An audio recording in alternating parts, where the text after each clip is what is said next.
हाय, Netflix पे एक limited series देखी है जिसका नाम है आई विल फाइंड यू। इसमें उन्होंने शुरू में बताया कि एक आदमी है जो कि 5 साल से जेल में है, और इसलिए जेल में है क्योंकि हार्लन कोबेन का शो है ये, कि बुक पे आधारित है। तो वो जेल में इसलिए क्योंकि उसने 5 साल पहले अपने बेटे को मार दिया था और उसकी कोई रिकलेक्शन नहीं थी। जब डीएनए टेस्ट हुआ, बेटे की शक्ल से तो पहचाना नहीं जा रहा था कि ये बेटा ही है उसका, बट जब डीएनए टेस्ट किया तो उसमें पाया गया कि वो उसका बेटा ही था, क्योंकि उसने बेसबॉल बैट से मार मार के इतना ज्यादा मार दिया था कि बेटे की शक्ल पहचान में नहीं आ पा रही थी। और इसको रिकलेक्शन नहीं थी कि मैंने किया है कि नहीं किया, पर ये प्रूव नहीं कर पा रहा था कि मतलब ये कंफ्यूजन स्टेट में था क्योंकि बीमार था या वट। तो फ्रस्ट्रेशन और इसने सीजर में आके कर दिया, ऐसा सा था। तो 5 साल से ये जेल में था।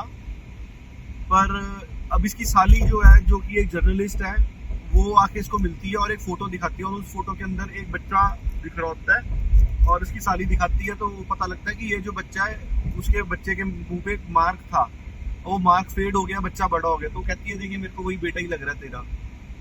तो वो कहता है हाँ ये तो मेरा बेटा ही है। तो फिर वो वहां से फिर शुरू होता है, उसको पता लगता है कि मेरा बेटा अगर जिंदा है तो मेरे को उसको ढूंढना है। तो ये फिर पूरा जोर लगा के उसको ढूंढने के लिए अपने बेटे को वहां से जेल से भी भाग जाता है और सब ऐसे करता रहता है। ये ना बहुत फोर्स्ड शो लगा। हार्लन कोबन के शोज नॉर्मली अच्छे होते हैं, बट ये बहुत फोर्स्ड है। जैसे एफबीआई वगैरह सब पकड़ रहे हैं, 4-4 5-5 बार पकड़ नहीं पा रहे हैं उसको, एक बंदे को, डेविड बरोज को।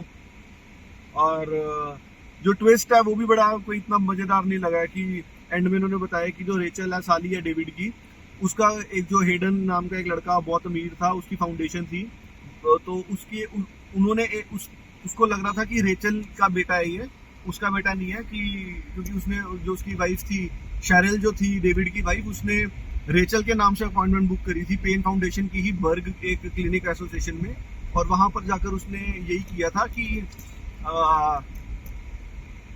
उसने ये किया था कि बर्ग फाउंडेशन में जाके उसने अपनी वो करी थी, और उसने रेचल के नाम से अपॉइंटमेंट ली थी और इंसेमिनेशन कराने के लिए बात की थी। और इंसेमिनेशन करने के टाइम पे क्योंकि रेचल थी, तो उसने हेडन ने अपना स्पर्म दे दिया था कि मेरा बच्चा जो है वो रेचल करे, क्योंकि उसको बहुत ज्यादा ऑब्सेसिवली प्यार करता था।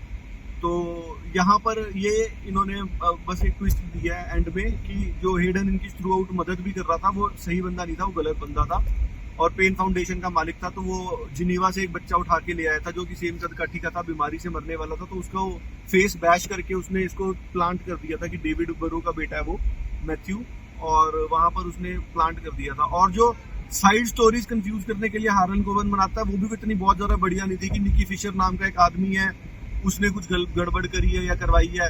तो वो भी एक थोड़ी बात वैसी थी जो धीरे धीरे करके ऐसे करता है ना हार्लन कोबन की, बहुत सारे करेक्टर डालता है, फिर धीरे धीरे करके उनको एलिमिनेट करता है।